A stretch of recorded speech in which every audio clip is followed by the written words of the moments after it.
The term off-grid refers to not being connected to a grid, mainly used in terms of not being connected to the main or national electrical grid. In electricity, off-grid can be stand-alone power system or mini-grids, typically to provide a smaller community with electricity. Off-grid electrification is an approach to access electricity used in countries and areas with little access to electricity, due to scattered or distant population. The term off-the-grid can refer to living in a self-sufficient manner without reliance on one or more public utilities. Off-the-grid homes are autonomous. They do not rely on municipal water supply, sewer, natural gas, electrical power grid, or similar utility services. A true off-grid house is able to operate completely independently of all traditional public utility services. The idea has been recently popularized by certain celebrities including Ed Begley, Jr., who stars in Living with Ed television show on the Home and Garden television network. Actress Daryl Hannah promotes off-grid living and constructed her home in Colorado according to those principles, as does survival expert and dual survival co-star Cody Lundin, who lives in a self-designed, passive solar earth house in the high desert wilderness of northern Arizona, collecting rainwater, composting waste, and paying nothing for utilities. Electrical power. Electrical power can be generated on-site with renewable energy sources such as solar, wind, microhydro, geothermal. With a generator or micro-combined heat and power with adequate fuel reserves. Such a system is called a standalone power system. In addition, it is possible to simply eliminate electric power such as in Old Order Amish and Old Order Mennonite communities. Water. On-site water sources can include a well, stream, or lake. Depending on the water source, this may include pumps and/or filtration. Rainwater can also be harvested. Filters can be advanced running off an energy source of boiling and storage.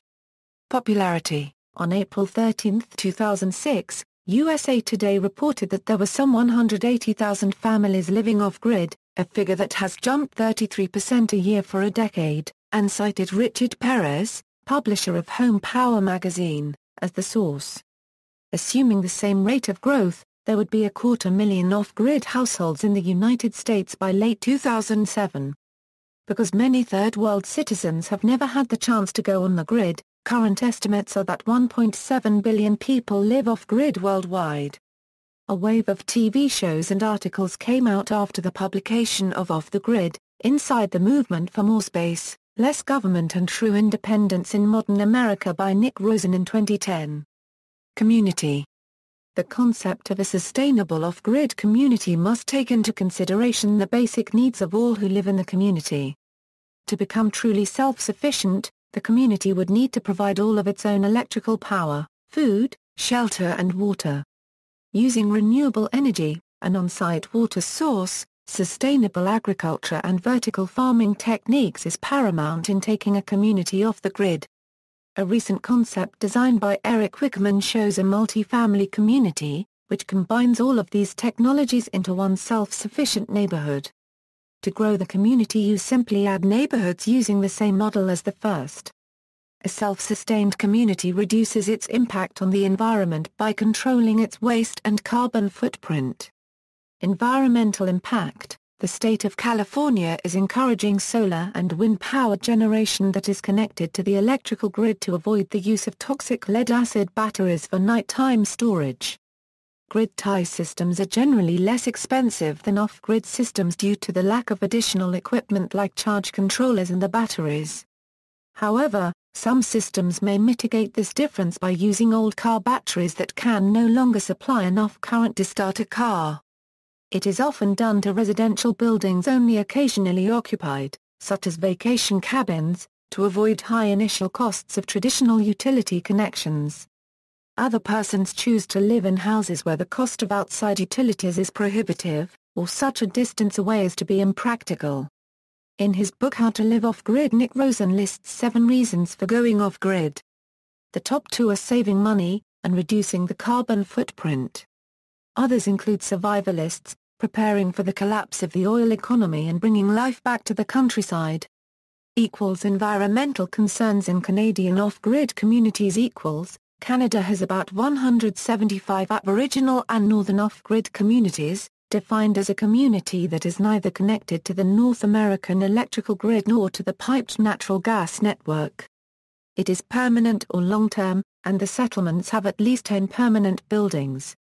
Aboriginal Affairs and Northern Development Canada lists the following environmental concerns for these off-grid communities. Burning large amounts of diesel produces substantial greenhouse gas emissions. This contributes to climate change which negatively affects communities. Fuel must be transported long distances by airplane, truck or barge, leading to a greater risk of fuel spills. The transportation of fuel by trucks on winter roads impacts the environment negatively through high greenhouse gas emissions from the vehicles. Fuel spills may take place while the fuel is being transported and stored, posing environmental risks. Fuel tank leaks contaminate soil and groundwater. Generators can be noisy and disruptive, especially in quiet, remote communities. Emissions from diesel generators could contribute to health problems in community members. Economic consideration: in situations where grid parity has been reached, it becomes cheaper to generate one's own electricity rather than purchasing it from the grid. This depends on equipment costs, the availability of renewable energy sources, and the cost of a grid connection. For example, in certain remote areas a grid connection would be prohibitively expensive, resulting in grid parity being reached immediately. Off-grid photovoltaic: the photovoltaic off-grid market has been researched by international institutes, universities and market research companies. The cumulative installed PV capacity is estimated in 2010 between 1 to 2 GW depending on the source. The market research company Infiniger has gone further by mapping national cumulative installed off-grid PV capacity on 100 countries worldwide. Africa: in Africa, small and inexpensive Pico solar electric lights and solar home systems are becoming readily available. Inexpensive solar panels, lithium-ion batteries and high-efficiency LED lights make the systems affordable. See also: Gallery. References.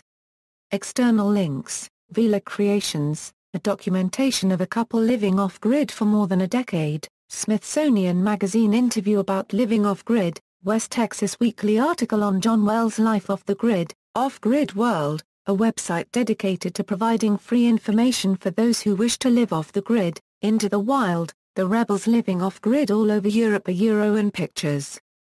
Their Euro unregistered trademark, they opted out of cities and started all new rural lives, building their own straw homes, teepees and bathtubs. Since 2010, photographer Antoine Brouet has traveled from the Pyrenees to Romania tracking down urban refugenics. The Guardian: off-grid Mesogene.